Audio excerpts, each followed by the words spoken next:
the notion of our S.A.G.E focus. I wanted to next introduce my colleague from Dickinson Wright, who, of the many hats that he wears, is also the president of the Canada-U.S. Business Association, which we affectionately say is in Detroit and Windsor, but it really covers, CUSBA covers the entire turf in many ways of that neighborhood. And Mark is a leading corporate lawyer, one of the leading corporate lawyers in the Canada-U.S. relationship, as well as in the United States standing alone.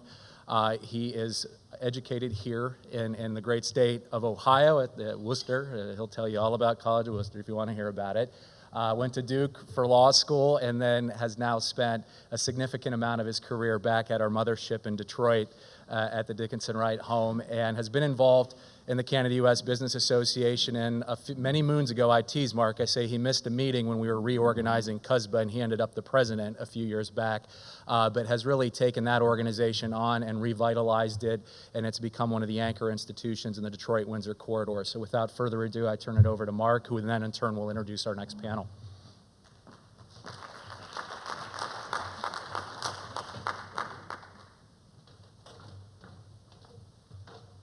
Thanks, Dan.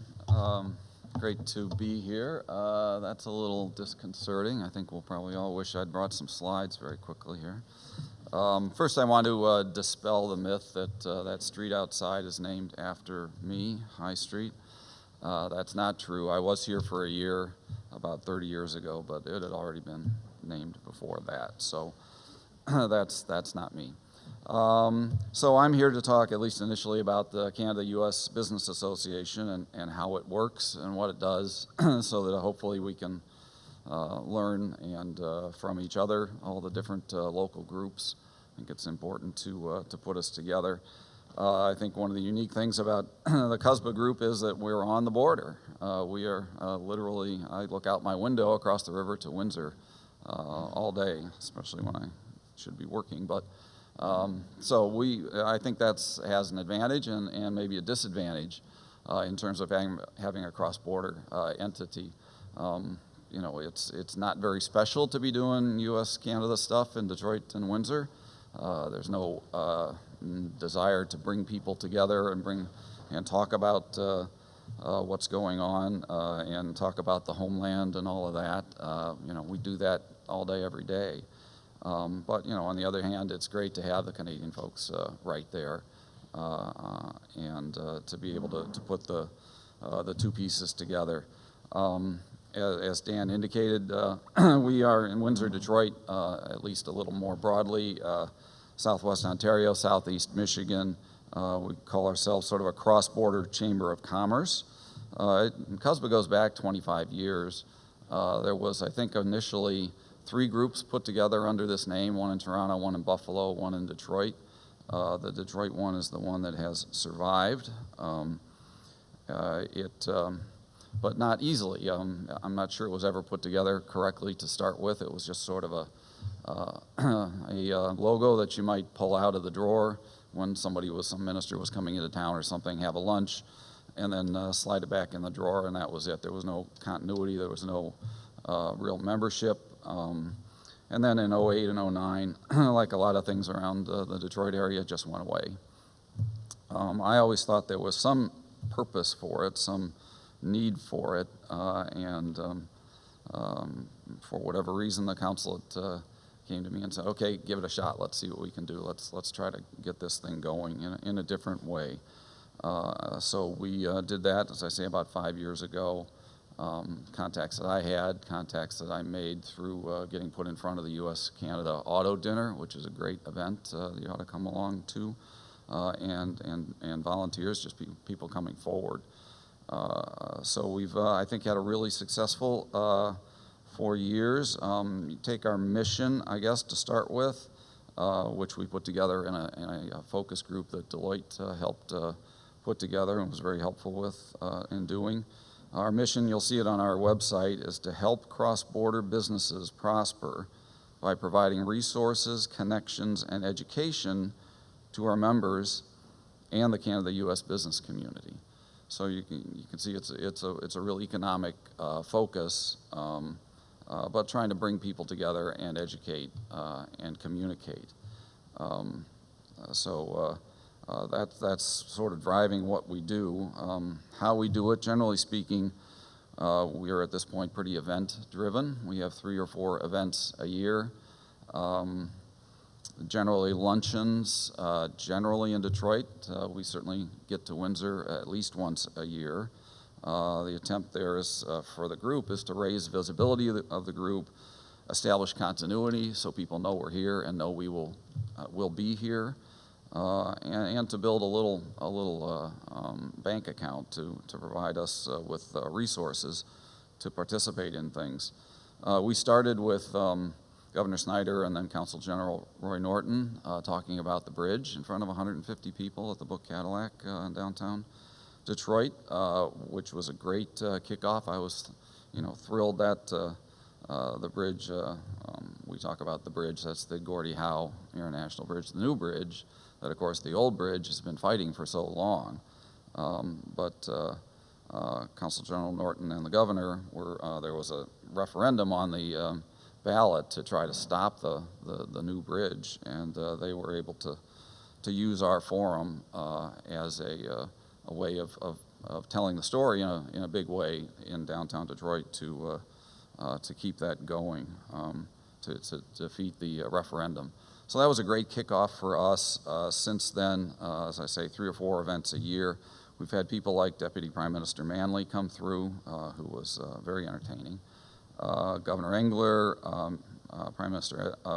Minister of International Trade, I think it was, Ed Fast, came through. We were quickly able to put together 45 people in Windsor for him in about a 10-day period. I think our signature event is an annual cross-border economic forecast event that we've now done 4 of and we'll do again in February.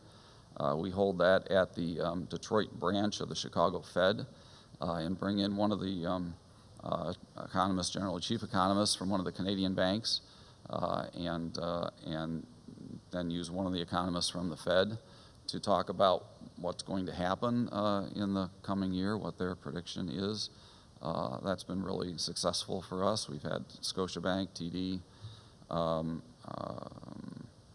couple of the others, EDC, and somebody else. We're going to look at we're going to look at trying to get RBC in this year. So if somebody has a contact to that chief economist, let me know. Direct contact. But that's something that people look forward to, and again helps our continuity and our visibility. We're organized as a Michigan nonprofit corporation, a separate entity. We do have tax-exempt status with the IRS, which helps the process. We are seeking members. It provides commitment to the group, publicity for the group, and it provides some funds for us as well. In terms of membership, we're not big at this point, maybe 40. 3 levels: corporate, nonprofit, governmental, and individual, $500, $300, and $100 a year. Try to provide some specific membership benefits, member pricing for our events. Generally speaking, we had a members reception last summer that I think was really successful to get folks together. But we're bigger than that in the sense that we've got a mailing list of over 400 people, and so we can spread the word very effectively on a lot of things as they come up. Continuing on our organization, we've got the key is the board, our board of directors. It's 14 folks. It's Canadian and U.S. It's public and private. It's business and service people. Kay Douglas is on our board. Kay was here. Thrilled. She would be more than happy to talk to you about what we're doing too. But that's really key. We've got an accountant from Clayton McCurvey, and that he helps with our books, and the Chase people run our accounts. Contacts at the Windsor Essex Chamber is key. Another connection point. University of Windsor, State of Michigan is involved. The consulate, of course, is a key part of what we do, and we coordinate with them. I talk with them about every week easily. But the board is really the core of what we're doing. And we've had these 14 people for 5 years. Nobody's really left. And I'm afraid of burning them out, but they're really critical folks. And I think that's where we started and where we keep going. We do talk about not only economics, but medical, cross-border events. We have tried to avoid automotive, which is done by about 18 other groups in the Detroit, Windsor area, but hard to skip always. And it's fun to talk about automotive. Everybody in Detroit loves to talk about automotive. That's why we're there. We do have a trademark on our name and on our logo, the logo that K. Douglas's group put together for us. It is in your little book on the third row. I really like it. It's got a wave sort of thing, which means flag, but it also means water to us because of the Great Lakes. So I think that's really helpful to have a visible presence that people can tie to. We're funded by the membership dues to a certain extent. The events we sort of break even on, and sponsors when we can find them for our events. That's what helps build the bank a little bit. Sponsors are a little difficult, as much because we don't really have staff and thus time to chase people, but it's also, we're still trying to get known. But we've now been approached by people like Porter Air and other folks, to some Canadian accountants, to try to get some visibility using our platform. So that's a good sign. We communicate with our website. If you want to look it up, it's CUSBA Online, all one word, CUSBAonline.com, or more simply, CUSBA.ca, which I think it's got a good design there. It gives you some history, it gives you our board. It's where we put events. We've got a calendar that we hope will be a focal point for all the cross-border events. So we put in not only our events, but anything going on in the area, in the region, Toronto events, whatever. We'll try to put those on our calendar and keep it active, so that people will go to look at that. We've got the mailing list, as I say, that is effective. We have a LinkedIn site that one of our people keeps going, and that's, I think, important, and a fun way to, some people have put articles on from Buffalo and whatever, so it's a place that is getting a little notice. We do try to connect and share events with other groups, AmCham folks in Toronto in particular, but also folks in Ohio.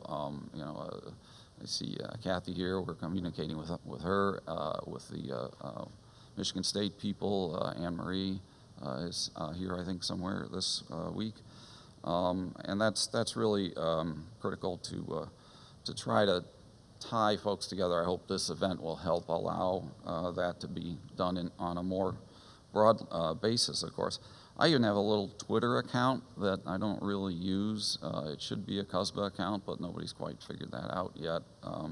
So MRHHIGH, at MRHHIGH, if you want to join my mom and about 6 other people following me. So I think our big challenge is that we don't really have a full-time person working on this. I've got a day job. These people expect things to be done. It's really annoying, but it does help pay the bills. I still have 2 girls to go, and 3 girls really in college, so there are incentives for me to go into the office every day, but I'd really like to work on this. We need to have somebody that can make the calls to follow up on memberships, to follow up on calling the Holiday Inn, for Christ's sake, to set up the lunches and whatever. So that's a real challenge. But we are, we've got great partnerships north of 41 with Jeff Musson. Jeff's here somewhere. We share calendar events with him. Detroit Regional Chamber, we have connections, good connections there, and they direct people to us. Just last week, the Bush Institute called us thanks to a question that came into the DRC, and Sandy sent them to us, so that's great. Communicating with CBC Windsor, the Windsor Star, Crane's Detroit Business, again, trying to just grow the brand, I guess, and allow us to be a part of the local discussion. You know, in the future, I want to broaden the footprint. I think it's great to be Detroit-Windsor. I don't know why we can't be Grand Rapids to London. Why can't we take that cross-border economic forecast event, have it one day at lunch in Detroit, have it for dinner that night in Grand Rapids, and maybe take it to London the next day. Those are all cross-border communities that I think would benefit from what we're doing. I do want us to be the place to go for cross-border issues, radio and media. If they have something going on, I'd like them to call us. We can they can learn about things. We can publicize events. We can allow people to meet each other. You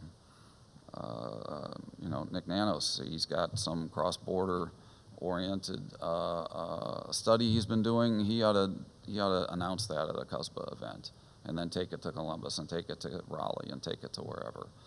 There can be I think, a great synergy that can come out of these little local groups if we can put them together, and I hope that will come out of, again, today. And I'd like to get to the point where we can have some smaller forums, not just big luncheon events, but an ongoing committee for agribusiness, a lot of food and beverage, Essex County and Southeast Michigan. Those folks can talk. They don't need to do it in a group of 80. The medical people, there's a lot of cross-border things between Henry Ford Hospital and Windsor Hospital, for example. Education, Wayne State, University of Windsor, they should all be talking about educational programs or studies or whatever. Border crossing, that all by itself deserves a committee where the Coast Guard and the CBP and the shippers can get together once a month and see what's going on. So I think there's lots of things we could do, and it's just a matter of getting the time and attention to focus on it. So that's our group in sort of a nutshell. I hope that's interesting, that you'll take something from it, and I hope to learn from the other groups that are in the audience too, today and throughout the week. So thanks for that, and let's move on. We got a panel to run now. Do we have any panelists out there, or am I going to have to do this by myself?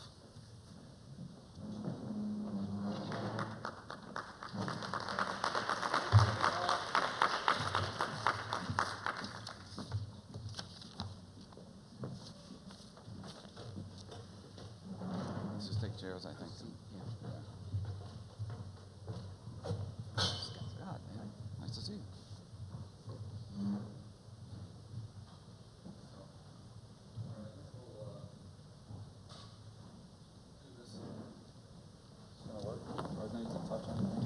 Go off on its own. Oh, there it goes. Okay. So thanks, guys, for coming up here and being a part of this. What I've seen so far this morning has been a pretty academic approach to things, all those doctor, professor people and all that. The last panel started to get into the business piece that I think really is what's driving, certainly in my world, the cross-border communications. As Nick was saying, that the best thing to drive this is to show that we can work together and grow together. Certainly I know the Canadians are very interested in growing into the U.S., and it does go both ways. You know, any excuse I can find to get to Toronto, I'm happy to take. So I'm thrilled to be a part of this community. Our folks up here are all business people.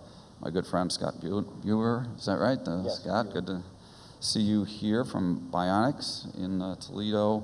Dwayne Morrison from Calvis Capital, based in Toronto, and Dave Olson, PNC Bank, head of the PNC Canadian Bank there. So Canadian operations.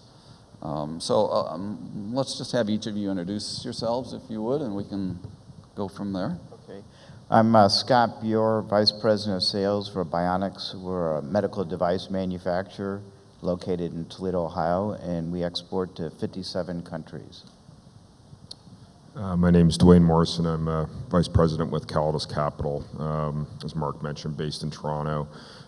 We're a specialty finance company that started kind of a little engine that could, that started in Toronto roughly about 13 years ago, and has now grown to the point where we're over $1 billion in assets. And a lot of that has been on last 4 years, the growth that we've experienced in the U.S., lending into the U.S. And so we basically do what they call asset-based lending. We need collateral to do our deals, and we focus on companies that are turnaround, restructuring type opportunities or growth opportunities. So anything that's down the middle of the plate in terms of lending is probably not for us. You're not going to talk to us, but if there's something outside the box that you need to address in terms of financing, we become a possible solution for that. And I'm Dave Olson. I'm the regional president for PNC Bank in Canada. I'm originally from Cleveland, so another Buckeye here in the room, and have a unique perspective. Now spending 3 years in Toronto and trying to lead our Canadian office, where you come from a large organization with a huge footprint in the U.S. to an organization with really no name recognition and a couple $2 billion of assets. So it's been an interesting challenge, and learned a lot from it, and hopefully we'll share some of those insights today. Great, thanks. So what we are designed to do, according to the program, is talk about policies and programs and practices for the new Canada-U.S. framework.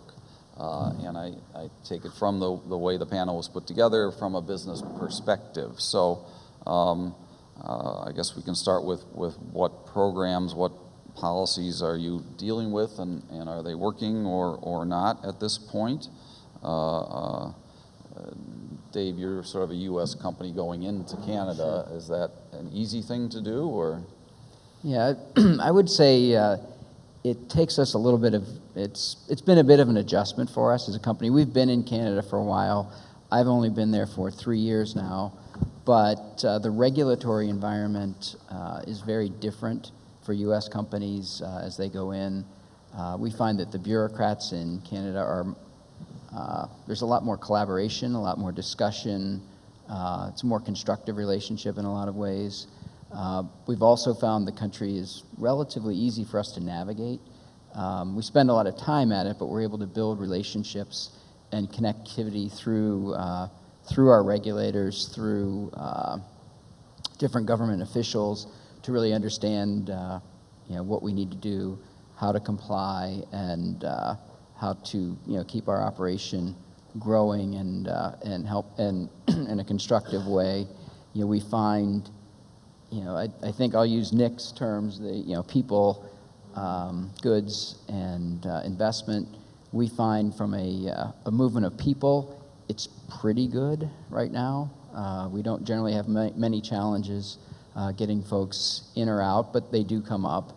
I would say from a movement of goods, we don't hear a lot from our clients, and as a financial services provider, we're not moving a lot of goods across the border. I think wait times are the biggest issue we see there. And then in terms of investment, I think both countries are at an inflection point. You see inversions being a big issue in the U.S. We're finding as a non-resident employer a whole bunch of different new requirements or new clarifications of requirements around reporting for our employees who travel into Canada. So I think that's an area of opportunity for sure. Are you working across provinces? Is it easy to work in different provinces? I think there's a little more, each province is a little more special than some of the state laws here are pretty coordinated. Yeah, I would say we're a federally regulated entity in Canada under the Bank Act. So that used to give us a really broad coverage as we moved across provinces.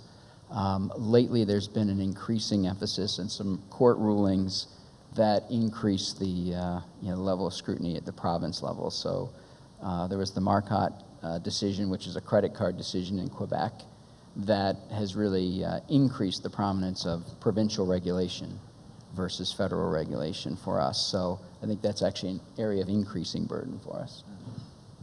Scott, let's jump to you as the other U.S. person going into Canada. Can you tell us what you do over there and how and why? Sure. I probably should just backtrack just a second and say a little bit more about our product line. Please. So medical devices is such a large category. We operate primarily in two spaces. We make all kinds of simple disposable devices. This is an ear curette, for example, used in the emergency room or in doctor's office to remove wax from the ear. We're the largest producer of that instrument in the world with many different variations. We make feeding tube decloggers to unclog enteral feeding tubes.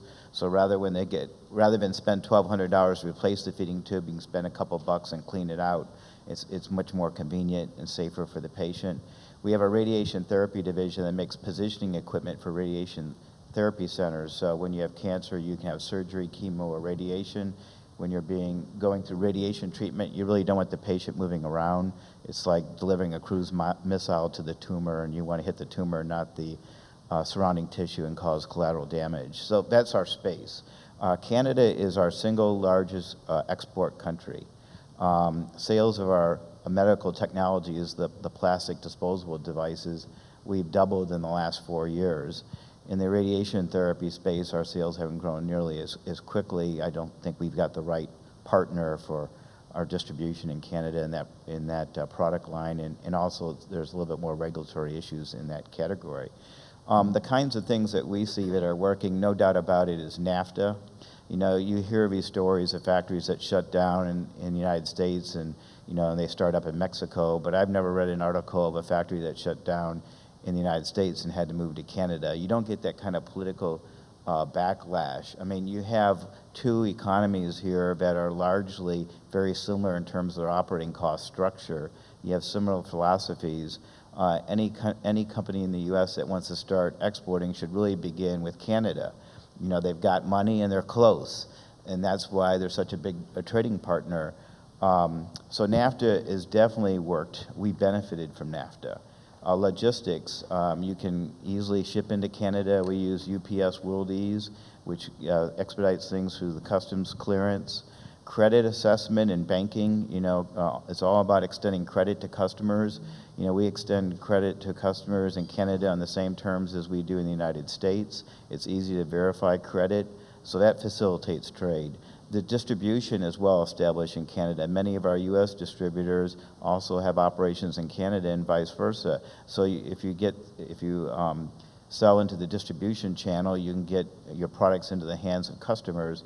In fact, in Canada in the last year, at the urging of my international sales team, we switched from selling direct into Canada to selling through distribution, and it's really been a very wise and beneficial decision financially. There are also great programs. There's the Export Internship Program in Ohio. It's actually operated out of Ohio State University, where the university certifies students for export training and then places them in Ohio companies and helps subsidize the cost. We have an export intern in our company this summer. And there's image grants. So all of those kinds of programs help facilitate trade between the United States and Canada. And I might add, some of this is also perception. I mean, the name of this summit is U.S.-Canada Summit. Well, here we are in the United States. In my opinion, it should be Canada-U.S. Summit. Let's show some respect for our northern neighbor. Great. Dwayne, you want to talk about coming the other direction? Sure. So, as I said, the business started as a very small one. Unlike Dave and PNC, Calidus is an unregulated entity, both in Canada and in the U.S. I mean, we're regulated into the extent that we're a publicly traded entity now on the Toronto Stock Exchange, so we're subject to all the typical sort of reporting and compliance issues that go along with being a public company. But in terms of oversight, whether it be OFSI in Canada or in the United States, the regulatory environment here, we're not subject to that. the business really started to look into the U.S. market when, but in that light, it was more Canadian companies that were looking to, that had a U.S. presence, and so, but they had to have a Canadian nexus for us in order to lend to them. We started, like a lot of companies looking to expand. We had more or less saturated the market probably back about 3-4 years ago in Canada. And so started to look elsewhere to broaden our focus, and that's where I came in. I'd spent some time in the Midwest working for another unit of a Canadian bank, more of a mezzanine type lender as opposed to what I do today. And basically I put up my hand and said, sure, I'll go knock on some doors and see what I can find in the way of business. It was very entrepreneurial. It was very, very kind of off the cuff kind of approach to the market, but I kind of knew, put the money for rent sign out and you'll get calls, in the marketplace, especially one the size of the U.S., and I'll address the size of the U.S. market in a second. But it was no more complicated than that. We formalized things a little bit since then in terms of legal entities and so on as we grow. And like any small business that's growing, we'll continue to formalize our presence here in terms of people in certain regional markets and that to service those markets. And from also a portfolio management standpoint, the clients that we lend money to oversee those loans and manage that loan book. But we started about 4 years ago direct lending to U.S. companies, and really we're kind of what we call industry agnostic. We have no real focus in terms of what we lend to. Again, we're asset based, so we need collateral in order to structure our financing, in order to lend against. So we need receivables, we need inventory, we need property, plant, and equipment to lend against a business in order to finance them. But as you might expect, the market, the common rule of thumb is anything in the U.S. is 10 times bigger than it is in Canada, as far as a metric, and that's probably plus or minus a pretty safe metric to go by. So, for us, it was really going out and targeting people that we knew would encounter deal types that we also encounter, that we want to lend into, and start to knock on those people's doors and tell them our story. And from there, over the course of about a 4.5 year period, we went from almost no direct lending loan book in the U.S. to close to $500 million. So pretty good growth. And it gives us, the learning curve from a regulatory environment is both Canada and the U.S. have commercial codes, but there's differences, certainly differences. And you become aware of them pretty quickly in terms of process, whether it's realizing on your security and your collateral, and the processes and steps and expertise that you have to help you through that process. And so that's one thing certainly I can say from a regulatory sort of policy type structure that we had to become more aware of and more familiar with, and as we started to do more business here. Geography, as I mentioned, Mark used the word with me earlier, like canvas. The U.S. is a much bigger canvas. There's markets there that are, there's probably 4 or 5 markets that are the size of Toronto. And so how do you service those markets, and how do you go into them and pursue them? The business culture is, fortunately, especially in the Midwest, Northeast, are very much the same. People have similar, values, similar approaches to business, so that makes it easier, and that made it easier for us to develop the book. As you start to stretch out, whether it's down into the Southeast, Southwest areas of the United States, there's just differences, but again, enough similarities that in order to do business there. State by state, there's certainly differences that you become aware of as well, in terms of what's acceptable, from a lending standpoint, and then even the businesses that operate in a multi-state fashion as well. You have to become very aware, depending on what they do, what they're governed by, and what regulatory environment that they're subject to, so that when you're lending to them, and from a due diligence standpoint, you become a lot more aware of you should become very familiar from a risk management standpoint of whether they're in compliance or not. But generally speaking, enough similarities, enough parallels there that from one market to the next, it's a logical step for us from a business growth standpoint. Scott, when you went into Canada, were there governmental incentives or other incentive programs that assisted in that or prompted it even? Well, I think that it was such a natural place to start. When I joined our company 13 years ago, we had a bit of a footprint already in place. We try to make innovative products that have a lot of clinical appeal. It's just very convenient because so many of the large U.S. distributors like Cardinal Health, which is headquartered right outside of Columbus here, operates in Canada. So they can distribute both of our products into both markets. So it wasn't driven by some incentive that... No, I think the incentives have been more in terms of programs on the U.S. side to help facilitate exporting for a U.S. manufacturer standpoint. The other issue is really the clinical procedures performed in Canada, reflect sort of Western medical philosophies. So the kinds of products that we make, have appeal in the Canadian market just like they would in the U.S. market. Mm-hmm. What are the disincentives that each of you experiences crossing the border, physically or otherwise? Dave? I guess I'll start. I guess Scott, I'll get start going. there. I've got just You're on a roll. a couple, really three. One is regulatory misalignment. This is a big issue. It's going to be a common theme, I'm sure, over the next 3 days. You try to capture where there's misalignment and fix it as best you can. In a perfect world, you wouldn't pass any new regulations in the United States and Canada without first sitting down with each other and agree on what those should be. That's asking a lot from the political landscape. But, there's professional societies. I'm a mechanical engineer. There's American Society of Mechanical Engineers. They write codes, and the codes in the U.S. and Canada could be in parallel. I'm not active in the society anymore, but if you can get on the early stages of codes and specifications so that you have a common framework, that makes it much easier for a manufacturer to design a product and sell it into both markets without having a lot of additional costs. If you have to fix this downstream, it's very expensive. For example, we have a product here, it's a tattoo marker.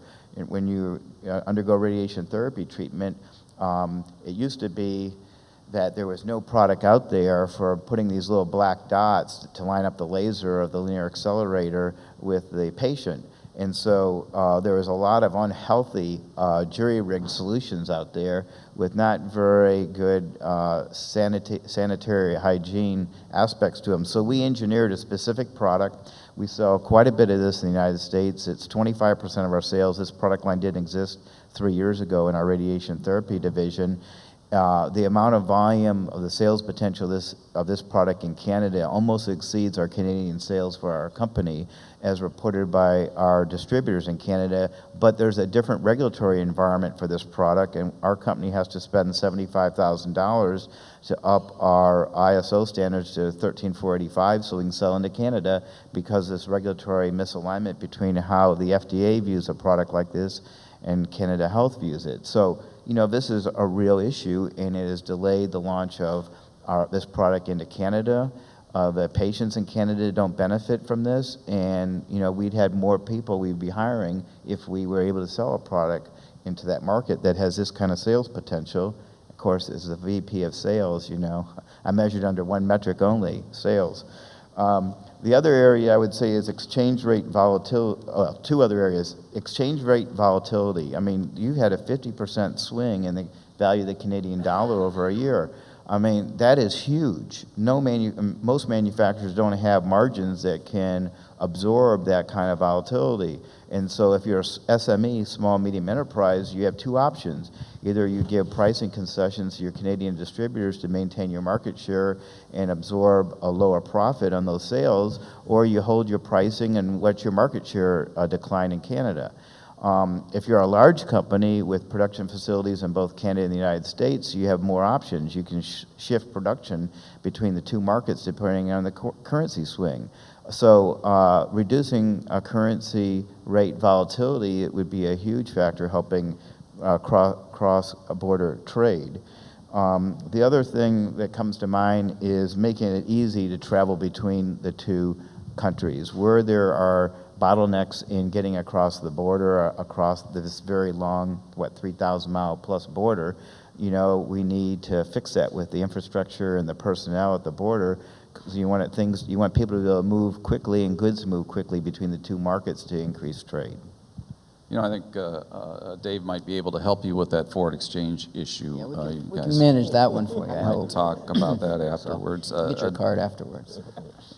Dave, what issues are you constrained by, I guess? Sure. Well, I think generally for us, the Canadian regulatory structure, it's been an adjustment. We needed to learn how to work with it. We're learning how to work with it, and it's more flexible. It's generally easier for us to navigate than the U.S. structure. And I mean, just from banking, there are 80 banks in Canada. There are 5,600 in the U.S. So the code in Canada is about this big versus being about as tall as the ceiling in this room for the U.S.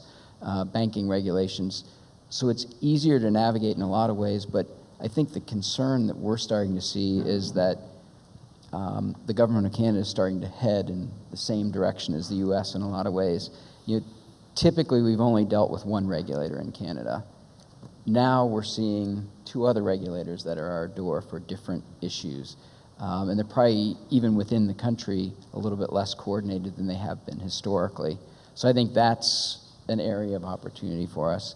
The other thing I think is, the other big challenge we have is, call it extraterritorial regulation. So the U.S. is long known and notorious for this, but even now they're, just a real simple example, I don't know if you guys are familiar with CASL, the Canadian Anti-Spam Law. It's a really interesting way to solve a challenge, which was spam in people's email boxes. So, the U.S. has canned spam. It's been out there for a while. And basically, as a consumer, if someone sends you an email you don't want, you opt out, and then they have to stop sending you the email. Well, Canada chose an opt-in methodology.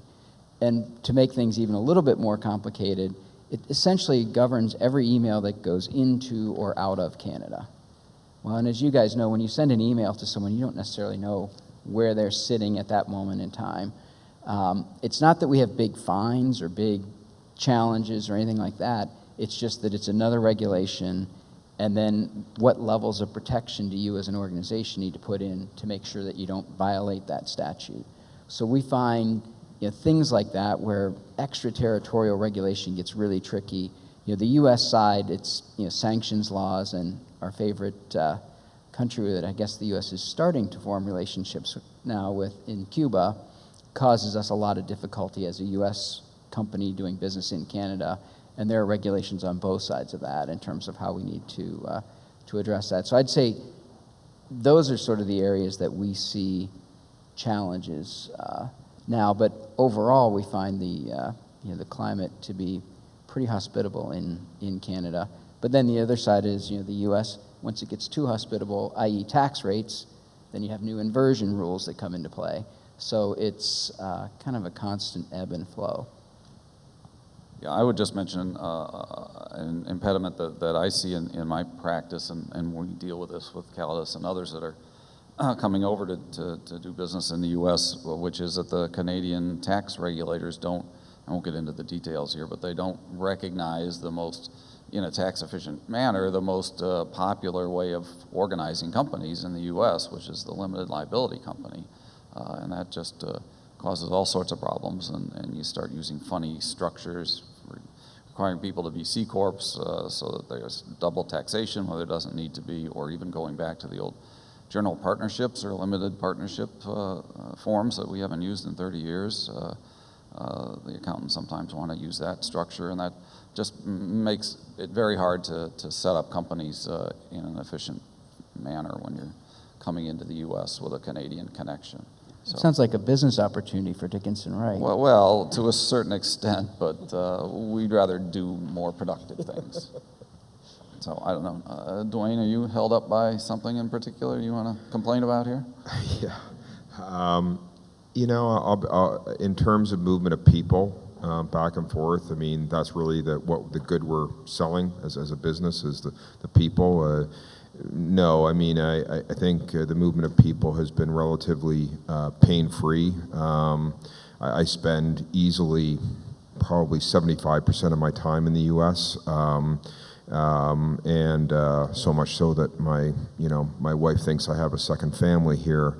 And so it's for me, it's never really been an issue to cross the border. The guys at the airport, I think, know me almost by name now, and they've never really given me any kind of. The only thing they've ever given me, and it's surprising that because of the amount I cross, I didn't renew my Nexus pass and that, and so that was a brain dead moment for me, and so it causes me some pain when I see a lineup of people coming back from a vacation on a Friday night and that of how long I have to wait in line. But that's my own issue to resolve. I think as we formalize the business more in the U.S. and start hiring more U.S. employees, that would be, your question will probably become more and more relevant to us at that point in terms of the regulatory challenges that we have and have to overcome in order to do that. The initial individual that we have out on the West Coast in Seattle, there wasn't really much in the way of an issue there that we've encountered to date. So there's been nothing in the way of that. In terms of the movement of money, we have to have accounts in the U.S. for our U.S. clients to have. And so there is some know your client type, but that's more of a bank by bank type process that they've never heard of us before. So from a due diligence, from a risk management deemed risk standpoint, we run into that from time to time as who are we and what are we doing and that but that's typically easily overcome just by meeting what due diligence they have to do with us and in order for us to have accounts for our clients to have accounts with them and the movement of money in those accounts back and forth across the border. So but again, that has not been much in the way of a challenge once you get up the learning curve on it and establish some relationships with U.S. financial institutions throughout the country. So, no, I'll be the easy one on this one. So far, there hasn't been that much in the way of challenges. Yeah, actually, I'll expand a little bit on the know your customer requirements in Canada versus the U.S. There are some definite differences and distinctions there. It does cause us pain, from time to time with our clients. Things like getting driver's licenses, identifying people in a face-to-face manner that we need to do in Canada that we have different requirements in the U.S. And then also beneficial ownership requirements for Canada. And Canada's quite honestly further up the curve in terms of standards, AML standards than the U.S. And my sense is that the U.S. is coming up that curve. Although I think they're going to have probably some more exemptions maybe than we have in Canada on that front. But I think that AML front, that proves to be a challenge for some of our clients. Yeah, and I think we might get different answers if we had more of a manufacturing base up here. The FCAs, the people doing HVAC, trying to install and repair machines. I think there are real issues going back and forth across the border and sending product back and forth across the border. Scott, you're not apparently held up by that. No, we try to develop designs for our products that are universally compatible around the world. And again, what we benefit from the fact that most medical innovations globally occur in the United States because not having socialized medicine, you have a little bit more profit in the healthcare system and you can invest R&D. And that's one of the downsides with socialized healthcare. So we typically in our industry, we're a net exporter globally, and we really set the standards for the rest of the world. Great. Well, I do want to leave some time for questions here. We've got to be done here in another 5 or 10 minutes, but sort of the exciting part that we're here for is to try to focus on what we could be doing, should be examining to help this process work even better going forward. Anybody got any proposals they want to throw out here? Well, I did have a few thoughts. Being an ex-McKinsey consultant, you like to analyze everything. But I have some suggestions related to areas of academic research, since there are some academicians out there and researchers. Right. One is just studying the whole concept of trade between two countries. Trying to developing, a perfect polynomial or algebraic equation that defines what the variables are. You can look at respective GDPs between the countries, country proximity.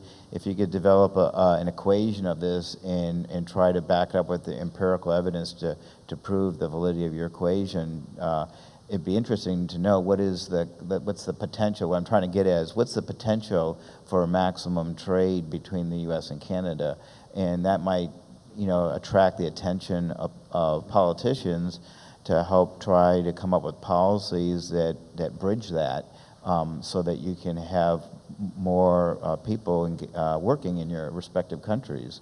Relative to Northern Europe, our export percentage is really quite low. If you're in the middle of Europe and go north, most all those countries, their export percentage is 50% plus or minus 5 to 10%. They might be as high as 60% of GDP. We're relatively low, I think around 18, 20%, I believe. In fact, in raw dollars, the amount of exporting that we do is equivalent to what Germany does and China, but as a share of GDP, we're much, much lower. There's a lot of potential for us to increase substantially in research in that area to define how much would be, I think, very interesting. Also, trying to identify effective processes for manufacturers to use to develop and grow their export business. Almost like, what is the perfect flow chart? I mean, if every U.S. manufacturer that wants to do exporting should start with Canada. I mean, it's easy to get in, in terms of logistics. They speak your language. Most of Canada does. They have money.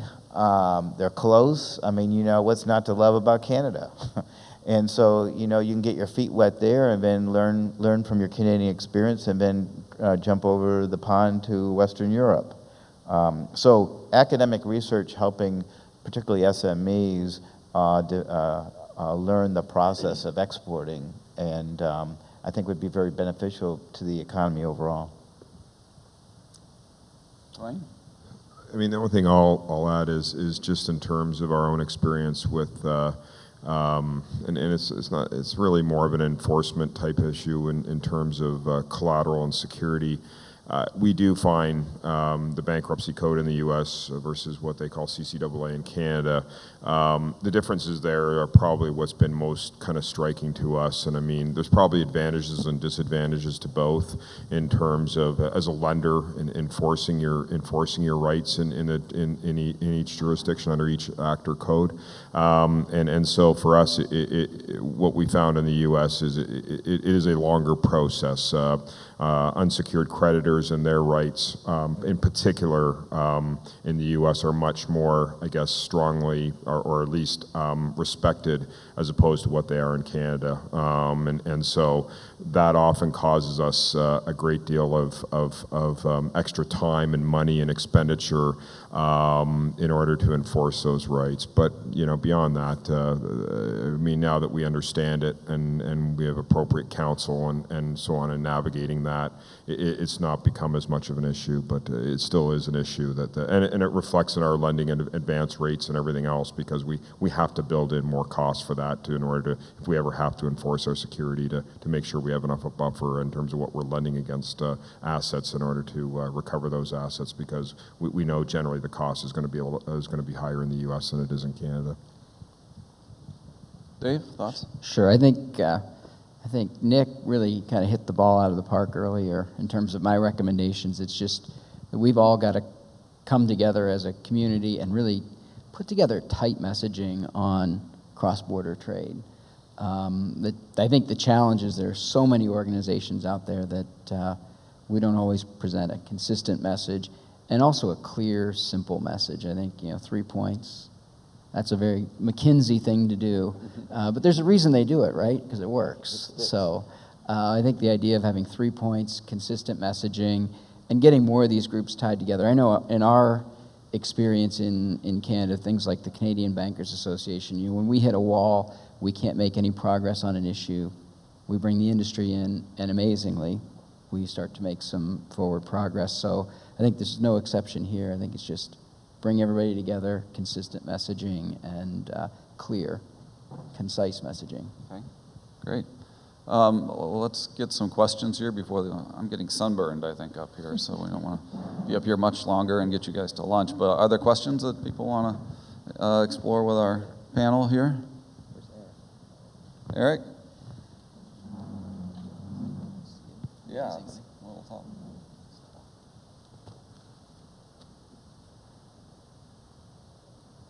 I think it'll just happen naturally. It'll happen Like lots of naturally. things. Okay. There you go. So one of the things, I mean, I think when you look at movement of people, which is a theme that keeps coming up over and over again, part of the question is, so what do you want? So it's good to say make it better, but what do you want? So, you know, my pitch is that for temporary short-term stuff, you should be able to come into Canada or the U.S. for up to 72 hours, no visa, no questions, as long as you're an established business person. Because you're not taking a job from anyone, you shouldn't have to get a labor market kind of setup. And then we have to take Nexus and turn it into something that actually can be used for longer term or more frequent travel. Because with Nexus, they know when you've crossed, but they don't know why you've crossed. So if you want to make it happen, you have to say the officers at the border need to know basically who you are and why you're crossing, so they can make a reasonable assessment.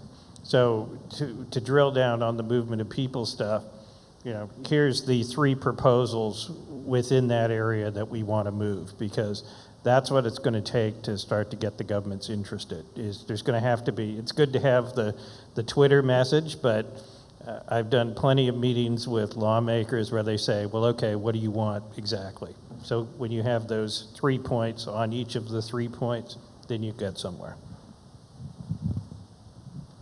Thanks. Anybody else here?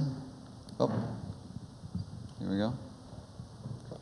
Young lady. Thank you. Joy Knott from the Canadian Association of Importers and Exporters. Rather than questions, it's 2 observations that I have that sort of fit with the theme of what you guys were talking about up there. For starters, yesterday, 2 Conservative senators actually, well, the Banking Committee in Canada from our Senate released a report on the fact that they've come to what I think is an obvious conclusion, that interprovincial trade within Canada actually stymies Canada's ability overall as a country to do business on the global stage. You know, as a Canadian, and I don't know how many people here actually know that there was a man in New Brunswick, a Canadian province, who traveled a couple of miles up the road, crossed the provincial border into Quebec, bought beer, which is cheaper over there, brought it back across the provincial border, and was promptly given a ticket and arrested, and he's challenging it in court. So we can't even do business nationally without running into red tape. Given our size, we're 35 million people thereabouts, smaller than the state of California, and we can't even get it right, you know, in our own borders at times. So I think that stymies us. So speaking as a Canadian, I think we have some work to do at home. The second point that I'll make, I think it was Mr. Olson that was saying that Canada is a different regulatory environment. And I think that that's very much an understatement. One of the unsettling trends that I see, because as a trade association, as part of the Canadian Importers and Exporters Association, we deal with the regulatory people and help companies to understand what the regulatory differences in importing and exporting between Canada, coming into Canada. And one of the trends that we're seeing that's really unsettling is that the regulatory jobs in Canada of Canadian companies who are subsidiaries of American companies, those jobs are being pulled back to Chicago, Miami, New York, because the thinking is it's just Canada. It's just Canada. If we do it like this in Cleveland, it must be the same in Canada. And I guess the final thing that I'll say is that could be very fatal thinking. Target. I think that's a major lesson. They thought, well, Walmart will do it. Walmart did it. How hard can it be? Right? Target. It is a different country over there. There's no doubt. You can tell just going through the bridge and into Windsor. It's a different approach. You know, funny money and everything, but just the beginning. So, anything else? Anybody else want to get us here? Okay. Well, we'll keep going then, and get us back on schedule and get off to lunch. And we appreciate your attention and thanks to the panelists.